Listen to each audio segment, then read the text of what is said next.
25 years ago, I began to see a change. I used to go off to retreats for different party groups and members, more policy-oriented ones, and Democrats and Republicans would get together, 20 members or so, go to a place an hour or two from Washington for a couple of days to go through issues and alternatives.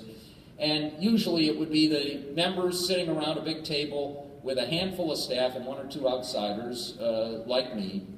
And then gradually you saw the staff being relegated to the seats behind the tables, and they were replaced by the pollsters and consultants. They weren't there for 6 months anymore and fading away. They were ever present, and they dominated the process. And it changed a lot of things. And now, partly because of technology, you can poll every minute or every day, partly because of changes in the campaign finance system, and partly because of competitiveness. It's a very different world. And it changed dramatically when we had the 1994 elections. Now, in those elections, you may recall, Newt Gingrich came through and became the Speaker of the House, giving the Republicans a majority in the House for the first time in 40 years. Newt took his tribe from 40 years of wandering in the desert of the minority and led them to the promised land. And that changed our politics in a whole host of ways.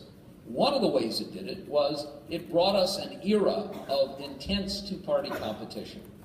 Fact is, for most of the 40 years, from 1954 to 1994, Democrats had majorities in the House, and there wasn't an election in which there was any strong expectation that the majority would shift.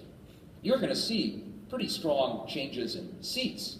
Republicans could pick up 30 or 40 seats, Democrats could pick up seats, but the majority was not in question. Actually, the Republicans had almost a glass ceiling, 192 seats. They reached twice during that 40-year period. 218 needed to make a majority.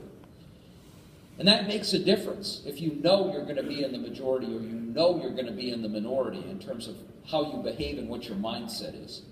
But ever since 1994, every single election, you can make a plausible case about why the majority might change, or why a party might get close enough that within striking distance that they'll clearly make it over the top, or could the next time around.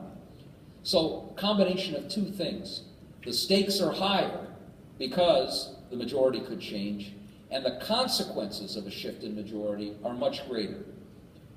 If we had seen a change in majority during much of that 40-year period, and you'd gone from, say, a Speaker John McCormick or a Speaker Tip O'Neill to a Speaker Jerry Ford, who had been Minority Leader of the House, or Bob Michel, you would have gone from here to here on the ideological spectrum. Now, a change is, I don't have arms long enough, but it's from one end of the auditorium to the other.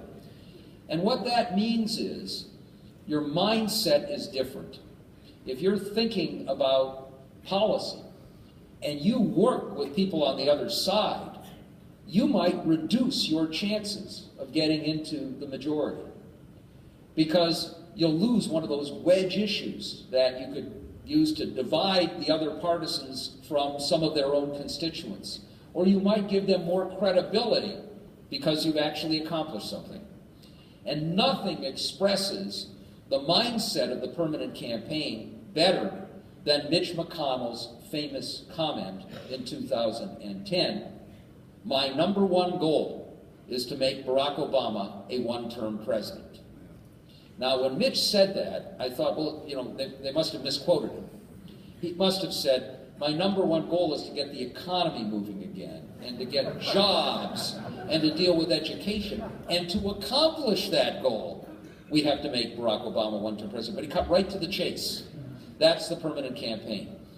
And you could look even more at another statement that Republican leader in the Senate, McConnell, made after the 2010 elections to amplify this. And he said to reporters, well, of course we weren't going to work with the president and with the Democrats, because if we had, and they passed policies that would have been popular out there, they would have been legitimized, and we would have weakened our brand. So we weren't going to do that. That's the permanent campaign. It's a kind of ruthless pragmatism. And of course, the fact is, it can work like a charm. And it did work like a charm in those 2010 midterm elections when Republicans won smashing victories.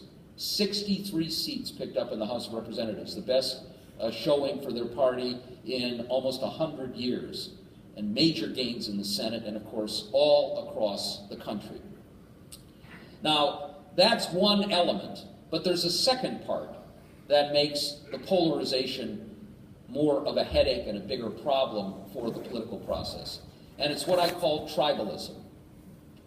Now, tribalism is when you basically say, if you're for it, I'm against it, even though I was for it yesterday.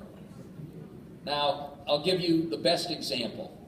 In early 2009, we saw a commendable effort at bipartisanship. Conservative Republican Senator Judd Gregg of New Hampshire joined together with moderate Democrat Kent Conrad of North Dakota, and they proposed a resolution, a congressionally mandated commission to deal with our long-term debt problems. Now, it was going to have the imprimatur of being passed by Congress and signed by the President. It would have a group of people where a simple majority could come up with a plan, and then it would get fast-tracked up or down